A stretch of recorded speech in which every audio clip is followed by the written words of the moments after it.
All right, so we got our centimeter grid paper. We're going to go ahead and plot our points. So first I'm going to draw my axis. There's our y-axis. And I'm taking it easy on you guys again. Here's our x-axis, so just right down the middle. If it doesn't divide perfectly evenly, that's fine. Don't worry about it. I'm going to mark 5 over and 5 up, 5 down, 5 left and right. If you want to mark, every number, 1, 2, 3, 4, 5, that's fine. It's a lot of work for me, and the just marking those is enough for me to visualize. But you can mark every number if you want. That's fine. All right. Here's our first point. There's A. Looks like what's that? 1, 4. Here's B. There's C. And here is D. And this is our first parallelogram. So ABCD is a parallelogram. Okay? One of our questions is, when we're done here, what's a characteristic of a parallelogram? What makes it a parallelogram, I guess? We'll consider this our defining characteristic. Okay. So here we have EFGH. I kind of plotted them out of order there, but that's fine. And this is our second parallelogram. So, here we go. All right, this is also a parallelogram. What makes a parallelogram a parallelogram?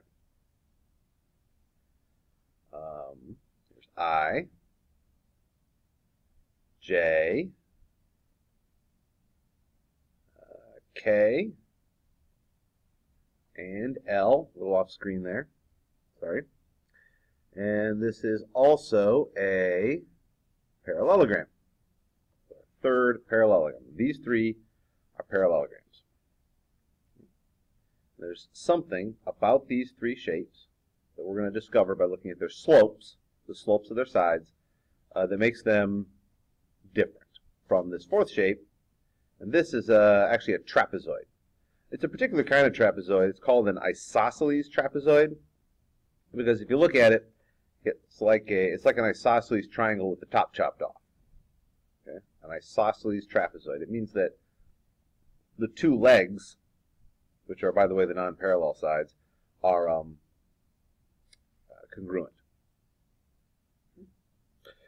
All right, so now we're going to find our slopes from A to D and from B to C. Because notice they're going to be the same. So our delta x is 1 in each case, and our delta y is -2. So -2 divided by 1 is -2. Now we're going to look at our slope from A to B. You notice here the delta y is 2, the delta x is 2, and 2 over 2 is 1. And here, for D to C, you'll notice that, again, delta y is 2, delta x is 2, so slope overall, delta y over delta x is 1. Okay, now we're going to look at G to H.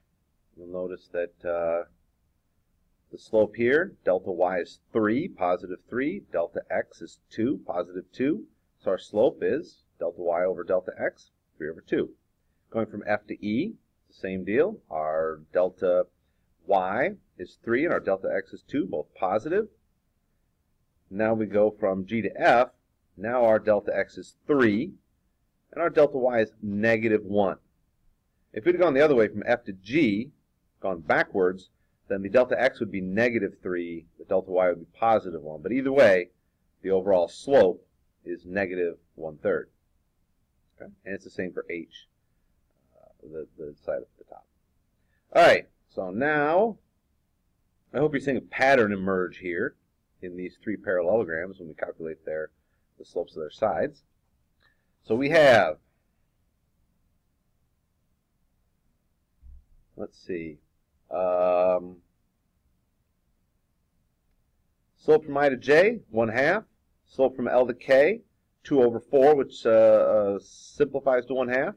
It's important to simplify your slopes here to see things properly. Let's see. Note the dotted lines. That's not something you necessarily have to draw in. I think it'd be much happier if in the end you could just visualize this without drawing the dotted lines in, but I'm drawing them in just to make it easier for you to see. Let's see. So our slope from I to L and J to K in both cases is -1. Actually, it's -2/2, which simplifies to -1. All right. Let's go through and circle my slopes to make them easier to see. All right. And, all right, there we go. Done. Now let's take a look at our trapezoid. Remember, there's something different about the trapezoid, the slopes in the trapezoid. So, the slope there, 2/1, which is 2. And here, on OP, it's -2, a little off screen there. The slope for N to O is 0, because it's just a horizontal line.